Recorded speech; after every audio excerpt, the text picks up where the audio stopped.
This is my TV Jones Spectra Sonic Standard. It's made by the company known for their pickups, which you can see here and here. I forget exactly what these are, but they're versions of their humbuckers. And it's a cool looking guitar, but I always thought it needed a little zhuzh.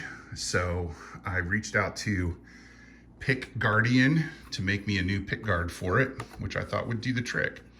So removing the pickguard is pretty easy. You don't even have to slack the strings, but there is a pickup switch that goes here, and I didn't want it falling out. That's why it's taped like this. And of course I cut off my fingernails so I can't get the tape off. So I just didn't want that knocking around. And I'm gonna put the new pickguard in place, and then I'll show you what it looks like. And here it is. It's a beautiful red sparkle pickguard. I wanted blue, but they were out of that material. So I got red instead.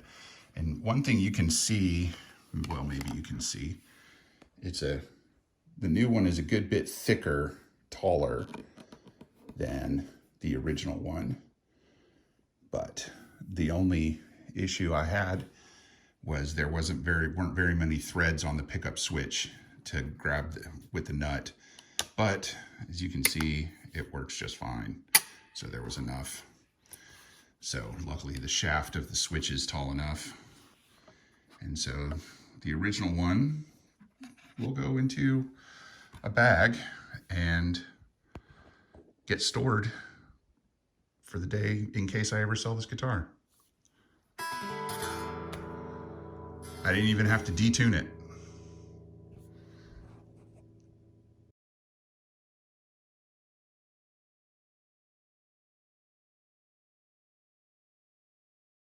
All right, here's the other one that I needed Pickguardian for, because this could only be made custom. You can't get a replacement one of these from Warmouth or All Parts or anybody else. It's two pieces. This piece covers up the trim cavity, which you can see I've modified there with a piece of trumpet tube to basically keep the bridge from moving.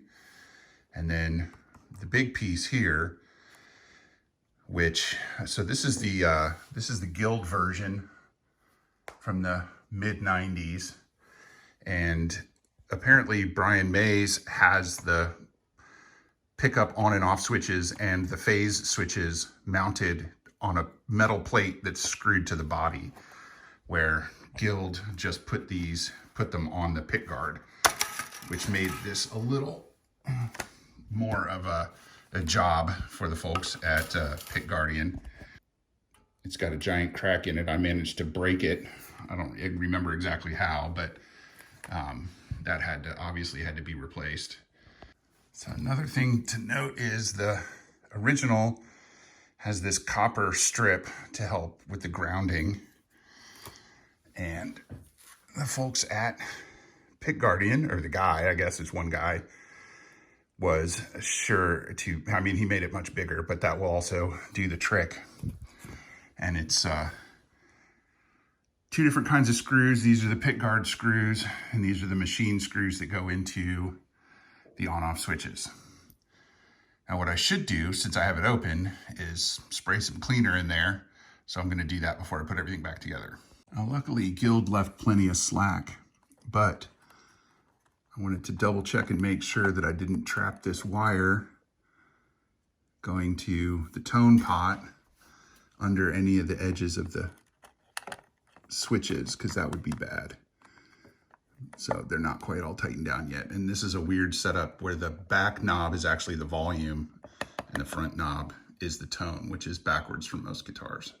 And voila.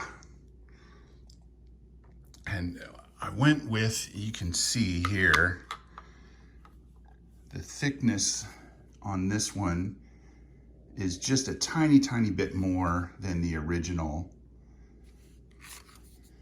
And this is much closer to what Brian May's guitar actually looks like. He doesn't have the black, white, black on his. His is just black. I'm not sure what he made it out of, some kind of flammable plastic, I'm sure. And you can't really tell from this view, but these three are regular pickguard screws, and all the ones around the perimeter of the actual pickguard are slightly smaller. They're not regular pickguard screws. So I'm impressed that the fella at Pickguardian noticed that the diameter of the holes was different and the taper of the countersink was different as well, because these screws have a steeper angle to the heads. The machine screws sit on top just like they did with the original. And like I said, these are the on-off switches. Down is on, and then down, if they're in the same position here, then they're in phase. If you move one, then they're out of phase.